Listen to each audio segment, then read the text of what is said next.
आज के टॉपिक के अंदर हम सॉफ्टवेयर की मुख्तलिफ टाइप्स की बात कर रहे हैं, तो उसके अंदर पहले हम सॉफ्टवेयर और उसकी टाइप्स का तज़किरा कर चुके हैं। तो उसके अंदर हमने बात की थी कि हमारे पास सॉफ्टवेयर असल में क्या होता है, सेट ऑफ इंस्ट्रक्शंस होती हैं जो कंप्यूटर के हार्डवेयर को किसी भी काम करने के काबिल बनाती हैं बेटा। तो अब हमारे पास जो सॉफ्टवेयर्स हैं बेटा, वो हमने बात की थी कि कई इकसाम के होते हैं। उसके अंदर हमने बात की थी कि हमारे पास सिस्टम सॉफ्टवेयर्स हैं बेटा, और दूसरी हमने बात की थी कि हमारे पास क्या है, एप्लीकेशन सॉफ्टवेयर्स हैं। तो सिस्टम सॉफ्टवेयर्स के अंदर बात की थी कि हमारे पास क्या है कि हमने सॉफ्टवेयर से जैसे स्टार्ट किया था कि असल में क्या है कि कोई भी सेट इंस्ट्रक्शन या फिर आपके पास क्या है, सेट ऑफ इंस्ट्रक्शन जो कंप्यूटर के हार्डवेयर को कंट्रोल करती है बेटा। तो असल में क्या कहलाती है, आपके पास एक सॉफ्टवेयर कहलाती है। तो ये किसी प्रॉब्लम को सॉल्व करने के लिए इस्तेमाल होती है। लेकिन कल एक चीज के ऊपर ना ही आपने एम्फसाइज किया, मैं आपसे एक्सपेक्ट कर रहा था कि आप कोई ना कोई सवाल करेंगे बेटा।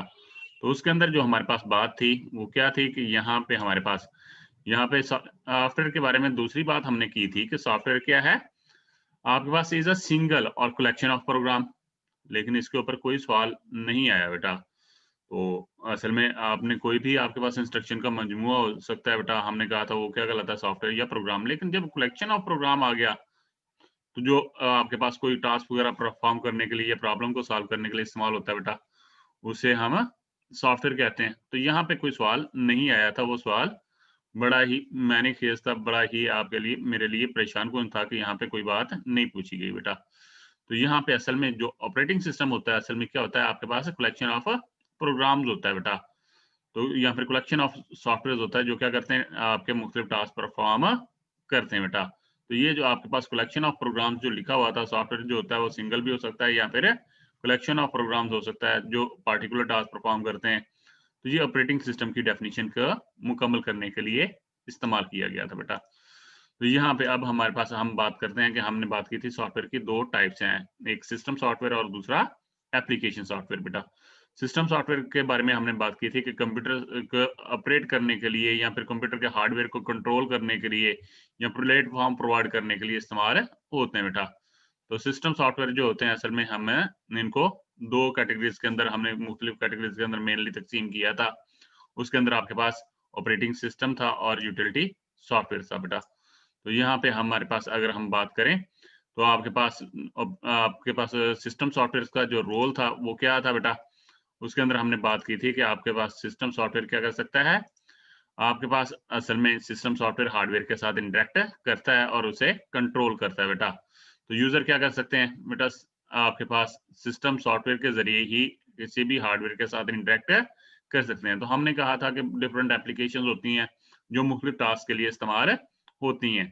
तो ये जो आपके पास एप्लीकेशन सॉफ्टवेयर्स हैं बेटा, तो असल में वो भी क्या कर रहे होते हैं, सिस्टम सॉफ्टवेयर को ही इस्तेमाल कर रहे होते हैं और उनके बगैर वो काम नहीं कर सकते बेटा। तो अब हम अगर डेफिनिशन के ऊपर आएँ, हम ऑपरेटिंग सिस्टम की डेफिनिशन के ऊपर आते हैं। तो हमारे पास ऑपरेटिंग सिस्टम असल में क्या है? एक ऐसा प्रोग्राम है जो क्या करता है? एप्लीकेशन प्रोग्राम की एग्ज़ीक्यूशन को कंट्रोल करता है बेटा। तो जितने भी हमारे पास एप्लीकेशन प्रोग्राम्स हैं बेटा, उनकी एग्ज़ीक्यूशन, हमारे पास बहुत सारे एप्लीकेशन प्रोग्राम्स होंगे ना, तो आप उनको हम इस्तेमाल करते हैं। तो आपने Word, Excel, PowerPoint, image processing, DBMS वगैरह की बात की बेटा। तो बहुत सारे हमारे पास क्या होंगे, एप्लीकेशन प्रोग्राम्स होंगे, वो मुख्तलिफ काम परफॉर्म करते हैं। तो अगर आपने उनको इस्तेमाल करना है, तो ये जो आपके पास ऑपरेटिंग सिस्टम है, ये असल में क्या करता है, इन प्रोग्राम्स को कंट्रोल करता है। तो इनकी एग्जीक्यूशन को कंट्रोल करता है और ये क्या करता है, एक इंटरफेस प्रोवाइड करता है किसके दरमियान, आपके पास आपके एप्लीकेशन सॉफ्टवेयर और हार्डवेयर के दरमियान। और दूसरा क्या है कि आपके पास ऑपरेटिंग सिस्टम असल में क्या होता है, एक इंटरफेस होता है यूजर और हार्डवेयर के दरमियान। तो यूजर क्या कर सकता है, सिस्टम सॉफ्टवेयर को इस्तेमाल करते हुए डायरेक्ट कोई काम भी परफॉर्म कर सकता है। मसलन हम अपने डाटे को अरेंज करते हैं, अपने हार्डवेयर को कंट्रोल करते हैं। तो वो सारे काम हम क्या कर रहे होते हैं, यूजर डायरेक्ट ऑपरेटिंग सिस्टम को कंट्रोल कर रहे होते हैं। लेकिन अगर हम कोई डॉक्यूमेंट बना रहे हैं या और कोई काम कर रहे हैं बेटा, तो उसके लिए हम क्या करते हैं, आप सॉफ्टवेयर्स को इस्तेमाल करते हैं, तो जिसे हम एप्लीकेशन सॉफ्टवेयर, तो इनको भी कंट्रोल कौन कर रहा होता है, आपका ऑपरेटिंग सिस्टम कर रहा होता है बेटा। तो ऑपरेटिंग सिस्टम असल में क्या है कि आपके पास प्रोग्राम्स का मजमूआ है। तो जो क्या करता है, एप्लीकेशन प्रोग्राम्स को कंट्रोल करता है और क्या करता है, एक इंटरफेस प्रोवाइड करता है किसके दरमियान, यूजर और हार्डवेयर के दरमियान। तो लास्टली हमने बात की थी कि ऑपरेटिंग सिस्टम हमारे पास बहुत सारे हैं। तो उसके अंदर हमारे पास क्या है, विंडोज आपके पास क्या है, विंडो आपके पास 98 है, 95 थी, विंडो 2000 थी, विंडो मी थी, विंडो एक्सपी है, विंडो 7 है बेटा। इसके अलावा आपके पास एप्पल के लिए एप्पल मैकिंटोश है बेटा। आपके पास आजकल हम लिनक्स है, यूनिक्स है, सोलारिस है बेटा। और उसके अलावा हमारे पास क्या है, एंड्रॉइड वगैरह इसके अंदर आती है बेटा। ऑपरेटिंग सिस्टम होता क्या बेटा, तो ये क्या करता है, ऑपरेटिंग सिस्टम कोऑर्डिनेट करता है कंप्यूटर रिसोर्सेज के साथ और क्या करता है, एक इंटरफेस प्रोवाइड करता है जिसके ऊपर यूजर क्या कर सकता है, कंप्यूटर को रन कर सकता है, कंप्यूटर को यूज कर सकता है, हार्डवेयर के साथ इंटरेक्ट कर सकता है। जितनी भी एप्लीकेशंस होंगी उनको रन किसके जरिए करते हैं बेटा, हम ऑपरेटिंग सिस्टम के जरिए ही करते हैं। तो अगर बात की जाए तो आपके पास ऑपरेटिंग सिस्टम की डेफिनेशन के लिहाज से तो आपके पास क्या है वो असल में क्या होती है, कलेक्शन ऑफ प्रोग्राम जो क्या करती है, टेक्निकल टास्क को परफॉर्म करती है। तो कोई ऐसा कंप्यूटर नहीं होगा बेटा जिसके अंदर उसका अपना ऑपरेटिंग सिस्टम ना। ऑपरेटिंग सिस्टम के बगैर एक सिस्टम क्या होता है, बेकार होता है, उसके बगैर नहीं चलता बेटा। तो यहाँ पे ऑपरेटिंग सिस्टम को हम यहाँ पे सॉफ्टवेयर एनवायरनमेंट या प्लेटफॉर्म भी कहा जाता है बेटा। तो असल में हमने बात की कि आप कौन-कौन से ऑपरेटिंग सिस्टम के मेन काम क्या हैं। हार्डवेयर को कंट्रोल कौन करता है बेटा? जितने भी इनपुट वगैरह हमारी हो रही है, जो प्रोसेसिंग हो रही है, जो आपके पास बाकी दूसरे टास्क परफॉर्म हो रहे हैं, बेटा इन सबको कंट्रोल जितने भी हार्डवेयर्स हैं, जितने भी आपके इनपुट डिवाइसेज़ हैं, प्रोसेसिंग डिवाइसेज़ हैं, आउटपुट डिवाइसेज़ हैं, स्टोरेज और मेमोरी डिवाइसेज़ हैं बेटा, इन सबको कौन कंट्रोल कर रहा है? आपका ऑपरेटिंग सिस्टम कंट्रोल कर रहा है। फिर इनके दरमियान कोई भी टास्क परफॉर्म करना है तो इनके दरमियान कम्युनिकेशन होनी चाहिए, इंटरेक्शन होनी चाहिए बेटा। डाटा को एक जगह से दूसरी जगह ट्रांसफर करना है। तो ये जो आपके पास है, मेमोरी के आपके पास डाटा आपने प्रोसेसर के पास लेके आना है, प्रोसेसर से आपने वापस रिजल्ट्स को मेमोरी के अंदर लेके जाना है और बाकी हमने प्रोसेस करना है बेटा। तो यहाँ पे आपके पास ये जो सारे हैं, इनके दरमियान इंटरेक्शन का जो काम है वो भी कौन परफॉर्म कर रहा होता है बेटा? यहाँ पर आपके पास ऑपरेटिंग सिस्टम कर रहा होता है। तो इसके अलावा ये क्या करता है, आपके पास ऑपरेटिंग सिस्टम इंटरफेस प्रोवाइड करता है। तो अब इंटरफेस जो होती है ऑपरेटिंग सिस्टम प्रोवाइड करता है बेटा, वो 2 किस्म की होती है। तो यहाँ पे असल में ऑपरेटिंग सिस्टम का सबसे मेन काम क्या है कि इंटरफेस प्रोवाइड करना, ताकि यूजर क्या कर सके, हार्डवेयर के साथ इंटरेक्ट कर सके, उसके साथ कंप्यूटर हार्डवेयर को कंट्रोल कर सके, कंप्यूटर को यूजर क्या कर सके, कंप्यूटर को एक्सेस कर सके बेटा। तो 2 तरीके कार के जरिए एक्सेस किया जाता है बेटा। तो ऑपरेटिंग सिस्टम के अंदर एक आपके पास कमांड बेस्ड यूजर इंटरफेस होती है बेटा और दूसरा ग्राफिकल यूजर इंटरफेस। आजकल जो हम इस्तेमाल करते हैं बेटा वो क्या है, ग्राफिकल यूजर इंटरफेस है। तो उसके अंदर हमारे पास क्या होते हैं, आइकॉन्स होते हैं, उसके अंदर कर्सर होता है, उसके अंदर आपके पास क्या है, आपके पास मुख्तलिफ आइकॉन्स के जरिए हम काम कर सकते हैं, शॉर्टकट मेन्यूज वगैरह होते हैं जिसके जरिए हमें काम करने में बहुत ज्यादा आसानी होती है बेटा। लेकिन अगर अर्लियर की बात की जाए 1980s के अंदर, तो आपके पास जो भी काम परफॉर्म करना था तो हम क्या करते थे, मुख्तलिफ जो आपके पास कमांड्स थी उसके ज़रिए परफ़ॉर्म करते थे। तो हम एक स्पेसिफ़िक टेक्स्ट लिखते थे और उसके ज़रिए हम क्या करते थे, मखसूस काम सरअंजाम देते थे बेटा। तो यहाँ पे असल में ग्राफ़िकल यूज़र इंटरफ़ेस और इन दोनों का मुवाज़ना किया जाए, जो ग्राफ़िकल यूज़र इंटरफ़ेस होती है, वो क्या होती है? आपके पास ईज़ी होती है और उसके ज़रिए हम क्या कर सकते हैं, आसानी से अपने काम को परफ़ॉर्म कर सकते हैं। लेकिन अगर हम कमांड लाइन की बात करें बेटा, इसके अंदर कोई भी काम करना हो तो उसके लिए हमें कमांड्स रिक्वायर्ड होती हैं। तो इनके साथ काम करना थोड़ा-सा डिफ़िकल्ट होता है। तो यहाँ पे आपके पास ये जो अगर हम काम करेंगे इसके साथ तो थोड़ा-सा डिफ़िकल्ट होगा। तो इंटरफ़ेस हमने बात की कि आपके पास कमांड लाइन भी होती है और ग्राफ़िकल भी होती है। तो हमारे पास एडवांटेज कौन-सा है आपके पास? दोनों के एडवांटेजेस हैं और दोनों के थोड़ा से ड्रॉबैक्स है बेटा। तो अगर हमारे पास है यहाँ पे 1 मिनट बेटा।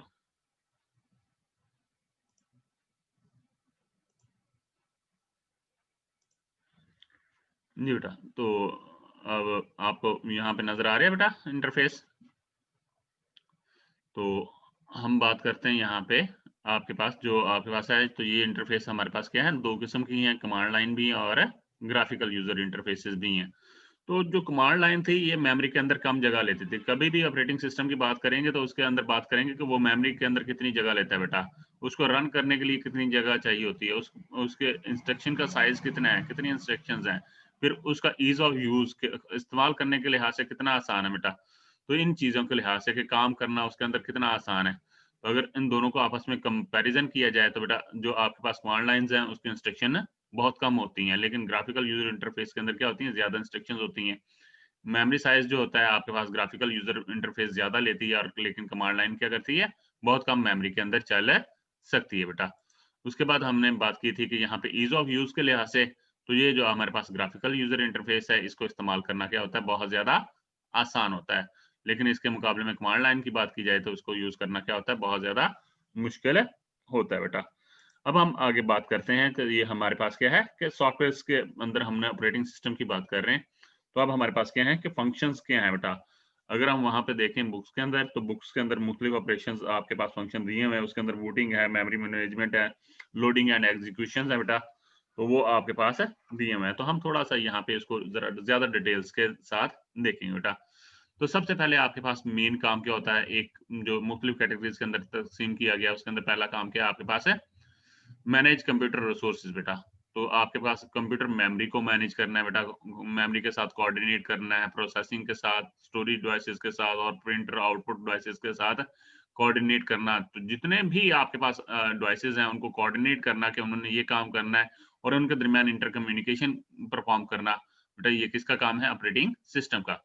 उसके अलावा परफॉर्मेंस को मैनेज करना कि आपके पास है आपके पास जो भी सिस्टम परफॉर्मेंस है उसके अंदर आपके पास सही तरीके से काम कर रहा है कि नहीं कर रहा। तो ये सारी के सारी असल में हमारे पास क्या है, यही हमें प्रोवाइड करता है बेटा। उसके अलावा जो आपके पास सिक्योरिटी वगैरह है, तो वो भी आपके कौन प्रोवाइड करता है बेटा, ऑपरेटिंग सिस्टम ही प्रोवाइड करता है। तो इसके जरिए हम क्या कर सकते हैं, मुख्तलिफ किस्म के चेक्स वगैरह लगा सकते हैं और सिक्योरिटी वहां पर इम्प्लीमेंट कर सकते हैं बेटा। तो यहाँ पे आपके पास क्या है, उसके अलावा स्टार्टअप ऑफ द कंप्यूटर का काम भी कौन परफॉर्म करता है, यहाँ पे हमारे पास है असल में आपका ऑपरेटिंग सिस्टम ही प्रोवाइड करता है। तो यहाँ पे अभी हमने बात की कि आपके पास इंटरफेस जो है वो आपके पास कमांड लाइन भी होती है और ग्राफिकल यूजर इंटरफेस भी होती है। तो जो आजकल के ऑपरेटिंग सिस्टम्स हैं उसके अंदर हमारे पास ग्राफिकल यूजर इंटरफेस होती है। तो विंडोज के अंदर आपके पास असल में क्या है, ग्राफिकल यूजर इंटरफेस है। और आपके पास जो डॉस था, या फिर आपके पास जो अर्लियर हमारे पास लिनक्स थी, तो उसके अंदर हम क्या करते थे, कमांड लाइन को इस्तेमाल करते थे बेटा। और दूसरा काम क्या होता है उसके अंदर हमारे पास क्या है, एप्लीकेशन। हमने तीन बातें की। सबसे पहले क्या है आपके पास है, कंप्यूटर के रिसोर्सेज को मैनेज करना। दूसरी बात क्या है कि आपके पास है इंटरफेस प्रोवाइड करना। और तीसरी बात क्या है कि हमारे पास क्या है, रन एप्लीकेशन बेटा। एप्लीकेशंस जो होती हैं आपके पास, प्रोग्राम्स होते हैं बेटा, जिसको हम कंप्यूटर के अंदर इंस्टॉल करते हैं। तो इसके अंदर हमारे पास एक वक्त में हमारे पास क्या है, सिंगल टास्क भी परफॉर्म कर रहे होते हैं, मल्टी टास्क भी परफॉर्म कर सकते हैं। तो अगर एक वक्त में एक एप्लीकेशन रन कर रही हो तो उसको हम सिंगल टास्किंग कहते हैं बेटा। अगर एक वक्त में हमारे पास है एक से ज्यादा एप्लीकेशन चल रही हो तो उसके हम मल्टी टास्किंग कहते हैं बेटा। ऑपरेटिंग सिस्टम को टास्क के लिहाज से भी मुख्तलिफ अकसाम के अंदर तकसीम किया जा सकता है टास्क के लिहाज से। उसके अंदर आपके पास सिंगल टास्किंग ऑपरेटिंग सिस्टम भी होते हैं और मल्टीटास्किंग बेटा। अभी हमने कमांड लाइन की बात की, तो उसके अंदर हम क्या कर सकते हैं, एक वक्त में एक टास्क परफॉर्म कर सकते हैं। लेकिन अगर हम अपनी ग्राफिकल यूजर इंटरफेस की बात करें तो वहां पे हम क्या कर सकते हैं, at a same time multiple task को परफॉर्म कर सकते हैं। तो वो असल में क्या है कि हमारे पास है सिंगल टास्किंग आपके पास कमांड लाइंस है। और यहाँ पे आपके पास अगर हमारे पास विंडोज जीयूआई की बात करें तो आपके पास क्या है, मल्टीटास्किंग है बेटा। तो उसके बाद अलावा हमारे पास यूजर्स के लिहाज से भी हमारे पास होता है कि एट अ सेम टाइम कितने यूजर काम कर सकते हैं, तो उसके अलग से बात करेंगे। तो टास्क के लिहाज से है कि कितनी एप्लीकेशंस को एट अ सेम टाइम चला सकते हैं बेटा। तो अगर हम सिंगल एप्लीकेशन को चला सकें तो सिंगल टास्किंग कहलाता है, और आपके पास अगर मल्टीपल एप्लीकेशन को चला सकें तो आपके पास मल्टी टास्किंग कहलाता है। तो एप्लीकेशंस भी आपके पास कुछ ऐसी होती हैं जो फोरग्राउंड के अंदर चलती हैं और कुछ बैकग्राउंड के अंदर चल रही होती हैं बेटा। तो फोरग्राउंड एप्लीकेशन जो हम इस्तेमाल कर रहे हैं बेटा, इस टाइम हम क्या कर रहे हैं, प्रेजेंटेशंस को इस्तेमाल कर रहे हैं। तो ये असल में क्या है, फोरग्राउंड एप्लीकेशंस है। लेकिन बैकग्राउंड के अंदर आपके पास क्या है, आप देखते हैं कि सिस्टम टास्क के अंदर बहुत सारी चीजें चल रही होती हैं, जिसके अंदर आपके पास एंटीवायरस है, या फिर प्रिंटिंग वगैरह का फंक्शंस है, या फिर डॉक्यूमेंट को एक्सेस करने के लिए है, नेटवर्क की एक्सेस वगैरह है बेटा। तो ये सारी चीजें बैकग्राउंड के अंदर चलती हैं। तो बैकग्राउंड के अंदर आपके पास है हर वक्त वो चलती रहती हैं बेटा। उसके अलावा बूटिंग का काम करता है बेटा ऑपरेटिंग सिस्टम। बूटिंग क्या होती है, किसी भी कंप्यूटर सिस्टम को सॉफ्टवेयर को यूज करने से पहले हमें जरूरत है कि हम एक कंप्यूटर को स्टार्ट करें बेटा। तो एक आपके पास होता है वार्म बूट और एक आपके पास कोल्ड बूट। ये शॉर्ट क्वेश्चंस अक्सर आ जाता है कि वार्म बूट और कोल्ड बूट में डिफरेंस बयान करें बेटा। वार्म बूट कब होता है, जब आपका कंप्यूटर चल रहा है। अब मैं क्या करूं, यहाँ पे कंट्रोल आर डिलीट करूं, आपके पास क्या होगा, आपके पास टास्क मैनेजर आ जाएगा। वहां से मैं क्या करूं, रिस्टार्ट के ऊपर क्लिक कर दूं बेटा। आपका कंप्यूटर वर्किंग में था, ऑलरेडी वर्किंग के अंदर था, यूजर क्या कर रहा था, एक काम कर रहा था, तो उसको रिस्टार्ट करने का अमल क्या कहलाता है, आपका वार्म बूट कहलाता है बेटा। लेकिन एक कंप्यूटर बंद पड़ा था, सुबह सुबह उठे आपने क्या किया, कंप्यूटर की पावर केबल्स वगैरह लगाई और उसके बाद क्या किया, पावर बटन ऑन किया, कंप्यूटर स्टार्ट हो गया बेटा। इस अमल को हम क्या कहते हैं, कोल्ड बूट कहते हैं। तो यहाँ पे अहम सवाल हमारे पास एक शॉर्ट क्वेश्चन जो आ गया हमारे पास, बूटिंग क्या होती है।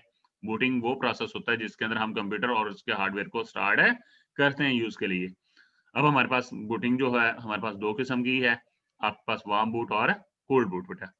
इस चीज को ध्यान में रखिएगा। अगर ऑपरेटिंग सिस्टम के अंदर फीचर्स की बात करें, कौन कौन सी चीजें होती हैं, आइकॉन्स होता है, पॉइंटर्स होता है, विंडोज होती हैं बेटा, उसके अंदर मेन्यूज होते हैं, डायलॉग बॉक्स होती हैं, हेल्प वगैरह होती है जो हमें काम करने में मदद करती हैं बेटा। अगर हम कैटेगरीज के लिहाज से बात करें तो आपके पास हम मुख्तलिफ कैटेगरीज के अंदर आप ऑपरेटिंग सिस्टम को तकसीम करते हैं। तो उसके अंदर आपके पास आते हैं embedded operating system. Embedded operating system क्या है, आप हाथ में एक लैपटॉप या कंप्यूटर लिए फिर रहे हैं बेटा। ये जो आपके पास मोबाइल है, ये असल में क्या है, एक आपके पास कंप्यूटर है बेटा। तो जो क्या कर सकता है, मुख्तलिफ टास्क परफॉर्म करने के साथ साथ कंप्यूटर के साथ साथ क्या करता है, कम्युनिकेशन की भी हमें फैसिलिटी देता है बेटा। तो जो हैंड्रेड कंप्यूटर्स होते हैं उसके अंदर जो ऑपरेटिंग सिस्टम इस्तेमाल होता है उसे हम एम्बेडिंग ऑपरेटिंग सिस्टम कहते हैं बेटा। तो आपके पास जो एंड्रॉइड है तो असल में क्या है, आपके पास है एम्बेडेड ऑपरेटिंग सिस्टम है बेटा। तो हमने बात की थी कि हमारे पास क्या है, कि आपके पास कुछ ऑपरेटिंग सिस्टम ऐसे होते हैं जो एक सिंगल कंप्यूटर के ऊपर चलते हैं बेटा, उन्हें हम स्टैंड अलोन ऑपरेटिंग सिस्टम कहते हैं। और ऐसे ऑपरेटिंग सिस्टम जो एक से ज्यादा कंप्यूटर को आपस में कंबाइन करके चलाने के लिए इस्तेमाल होते हैं, तो उन्हें हम नेटवर्क ऑपरेटिंग सिस्टम कहलाते हैं। टू और मोर कंप्यूटर कनेक्टेड टुगेदर, टू और मोर कंप्यूटर्स बेटा अगर कनेक्टेड होंगे तो उसे हम क्या कहेंगे, नेटवर्क कहेंगे बेटा।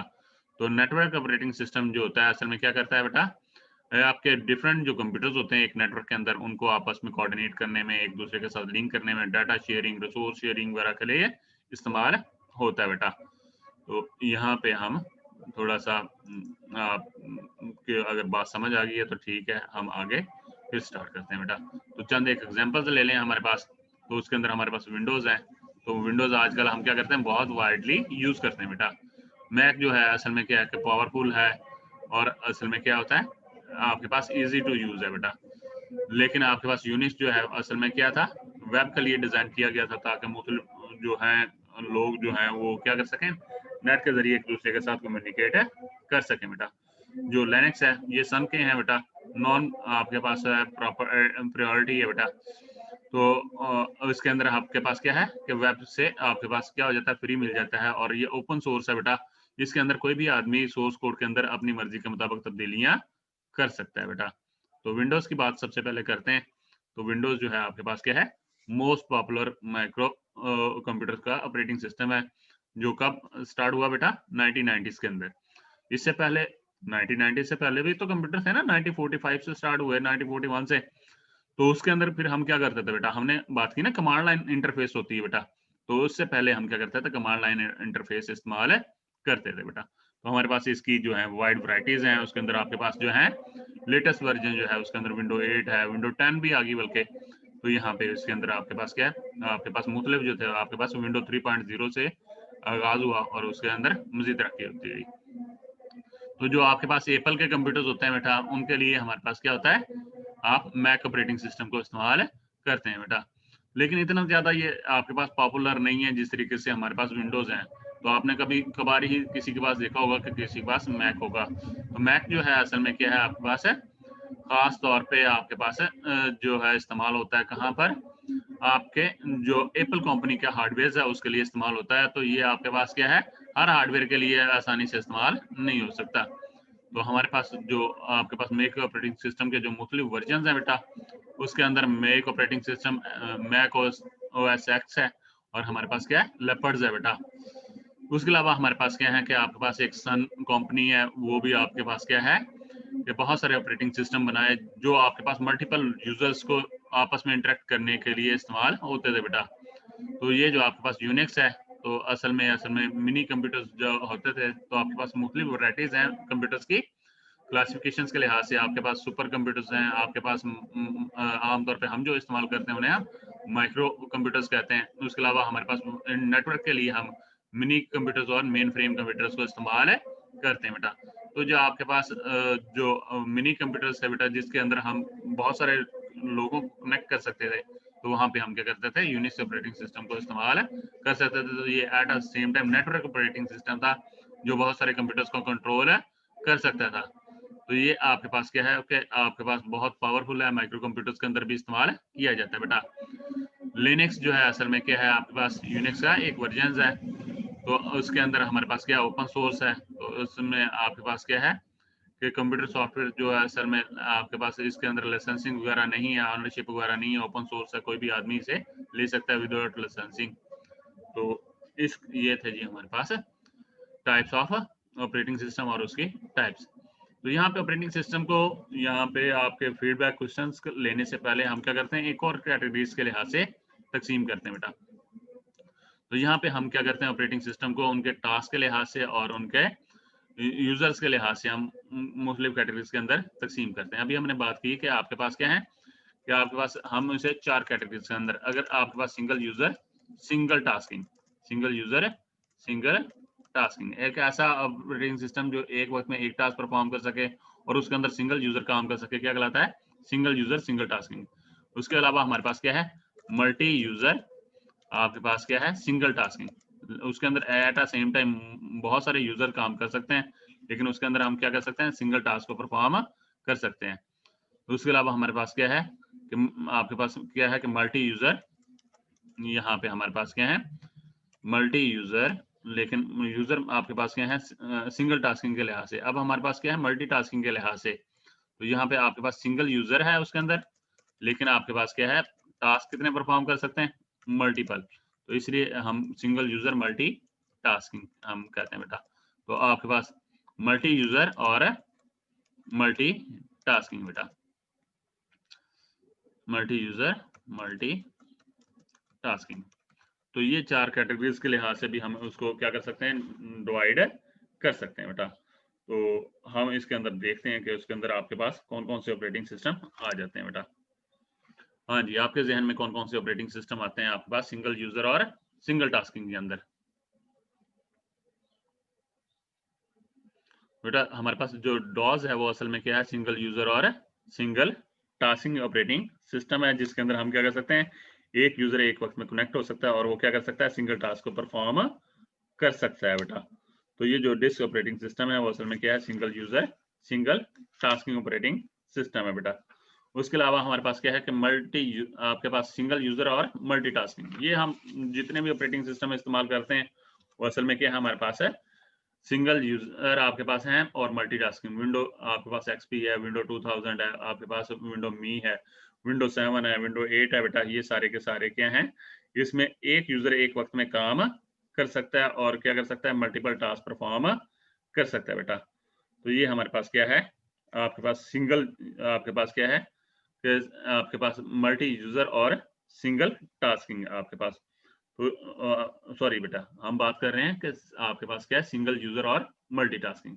और यहाँ पे मल्टी यूजर और सिंगल टास्किंग की जो एग्जांपल्स है वो थोड़ी सी कम इस्तेमाल होता है बेटा। तो बहुत सारे यूजर हों लेकिन एक वक्त में एक टास्क परफॉर्म कर सकें, तो उसके अंदर हमारे पास क्या है, नेटवेयर आता है बेटा।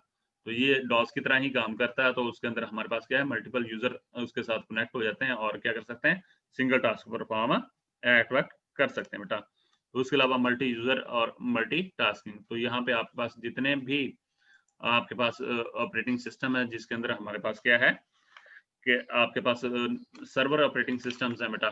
तो उसके अंदर आपके पास विंडो सर्वर्स आ जाती हैं बेटा। तो वो सारे के सारे क्या है, हमारे पास मल्टी यूजर और मल्टी टास्किंग है। उसके अंदर हम क्या कर सकते हैं, मल्टीपल यूजर कनेक्ट हो सकते हैं और क्या कर सकते हैं, at a same time multiple task perform कर सकते हैं बेटा।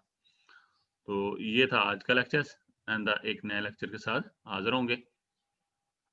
तो बेटा यहाँ पे आपके पास ऑपरेटिंग सिस्टम के फंक्शंस के लिहाज से जो बात की गई है, तो उसके अंदर ऑपरेटिंग सिस्टम के फंक्शंस के अंदर बूटिंग की बात की गई है, मेमोरी मैनेजमेंट की बात की गई है, तो वो मेमोरी को मैनेज कर सकते हैं। उसके अलावा आप क्या कर सकते हैं, लोडिंग और एग्जीक्यूशन को कंट्रोल करते हैं बेटा। जो भी आपके पास प्रोग्राम्स हैं उसके इंस्ट्रक्शन को मेमोरी के अंदर लेके आना और उसको एग्जीक्यूट करना, तो ये सारा किसका काम होता है, ऑपरेटिंग सिस्टम का काम होता है। तो हमने कहा था आपके पास डाटा सिक्योरिटी जो है बेटा, वो भी आपके पास किसका काम है, आपके पास है ऑपरेटिंग सिस्टम का काम है। डिस्क मैनेजमेंट, डिस्क के अंदर आपके पास डाटा को अरेंज करके रखना बेटा, ये भी आपके पास ऑपरेटिंग सिस्टम का काम है। तो इसके जरिए हम क्या कर सकते हैं, परफॉर्म कर सकते हैं बेटा। तो आपके पास प्रोसेस मैनेजमेंट है, एट द सेम टाइम बहुत सारी एप्लीकेशंस और बहुत सारे प्रोसेस चल रहे होंगे, उनके दरमियान स्विचिंग का और सीपीयू को कंट्रोल करना, कौन सा टास्क परफॉर्म करना है, कौन सा टास्क है नहीं परफॉर्म करना।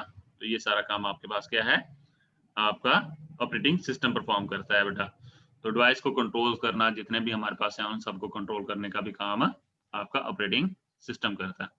उसके बाद है जी हमारे पास प्रिंटिंग की कंट्रोल वगैरह करना, वो भी आपके पास है ऑपरेटिंग सिस्टम करता है। इंटरफेस प्रोवाइड करना, ये भी आपके पास क्या है, ऑपरेटिंग सिस्टम कहलाता है। उसके बाद है टाइप्स ऑफ ऑपरेटिंग सिस्टम के अंदर हम अपने लिहाज से करेंगे बेटा। उसके अंदर हमारे पास उसने कहा कि स्टैंड अलोन होते हैं, बैंडिंग के लिहाज से बात की, लेकिन हम अपने पेपर के लिहाज से जब लिखेंगे बेटा, तो उसके अंदर आपके पास क्या है, हम इसको टास्क वगैरह और यूजर के लिहाज से तकसीम कर देंगे। ये सबसे आसान तकसीम है बेटा। सिंगल यूजर, सिंगल टास्किंग, आपके पास मल्टी यूजर और मल्टी, सिंगल यूजर और मल्टीटास्किंग, मल्टी यूजर और मल्टी टास्किंग। और इस तरीके से हम क्या करेंगे, इन 4 कैटेगरीज के अंदर जो भी ऑपरेटिंग सिस्टम आते हैं उनका जिक्र करेंगे। बहुत ज्यादा डिटेल के साथ जैसे किताब के अंदर दिया हुआ है, हम उस मुश्किल में नहीं पढ़ेंगे। तो अगले लेक्चर के साथ, अगले टॉपिक के साथ फिर बात होगी।